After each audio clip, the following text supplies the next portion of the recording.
Bonjour, bienvenue pour notre seconde vidéo sur la prière. Apprendre à prier, c'est suivre l'exemple des disciples de Jésus-Christ.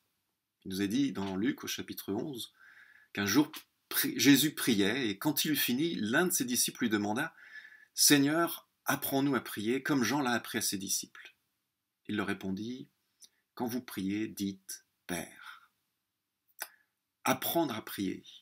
Quand on n'a jamais vraiment prié, qu'on n'est pas certain de comment s'y prendre, et c'est peut-être votre cas.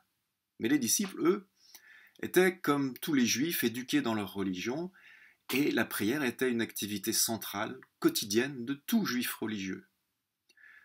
Toutes les traditions religieuses donnent des instructions pour la prière, et les disciples savaient très bien prier selon leur religion. Alors pourquoi est-ce qu'ils font cette demande? Ils ont vu chez Jésus qu'il y avait autre chose, quelque chose de différent, qui les étonne et qui leur fait envie. Pour Jésus, la prière n'était pas une question de méthode, d'outils, de technique, ni de performance, et il dénonce les gens qui font une grande démonstration de leur spiritualité. Pour Jésus, la prière parle tout simplement de relation.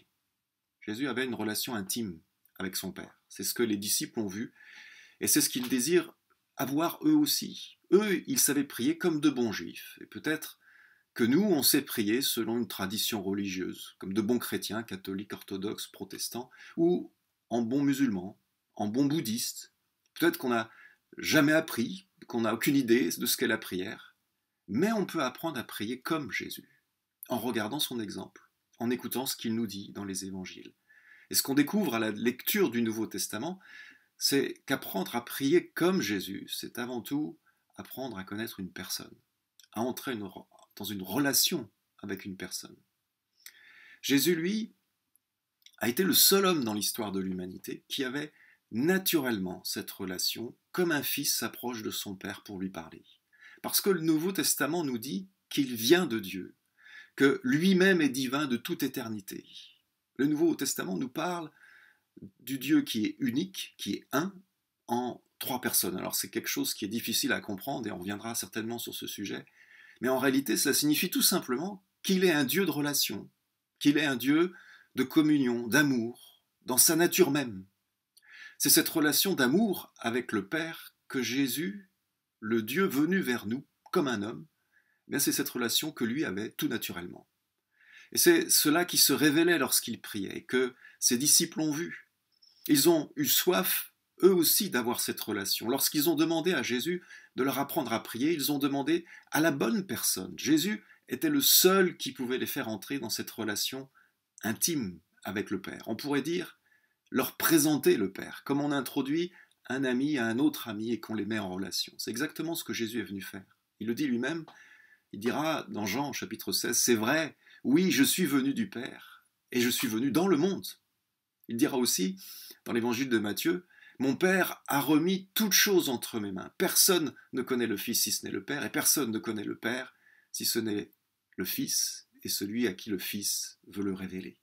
Il est venu, en d'autres termes, nous introduire à la personne du Père, pour que nous, humains, quelle que soit notre éducation religieuse, quelle que soit notre tradition religieuse, qu'elle soit totalement inexistante, quelle que soit notre religion, notre culture ou notre langue, pour que nous, qui que nous soyons, nous ayons aussi cette relation avec lui, et que nous puissions nous aussi apprendre à le connaître vraiment.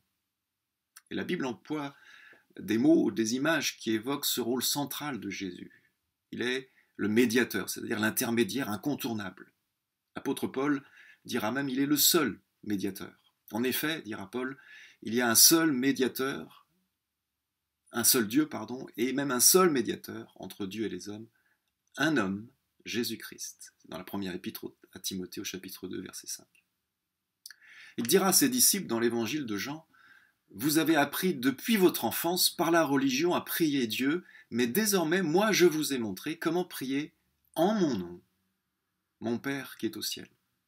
En son nom. Cela veut dire qu'on ne s'approche pas de Dieu de nous-mêmes, qu'on ne trouve pas le chemin vers Dieu de nous-mêmes, et qu'on ne se fait pas notre propre Dieu, qu'on ne se construit pas notre Dieu, mais qu'on peut connaître Dieu véritablement selon ce qu'il est, parce que Jésus nous a introduits à lui, nous fait entrer en relation avec lui, avec son Père, pour qu'il soit notre Père.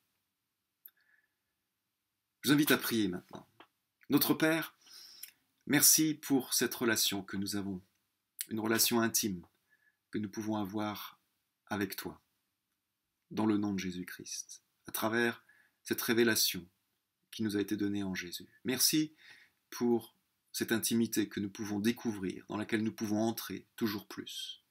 Et je veux prier maintenant pour mes amis, pour tous ceux qui regardent cette vidéo, qu'ils soient chrétiens depuis des dizaines d'années ou qu'ils découvrent tout simplement la foi chrétienne.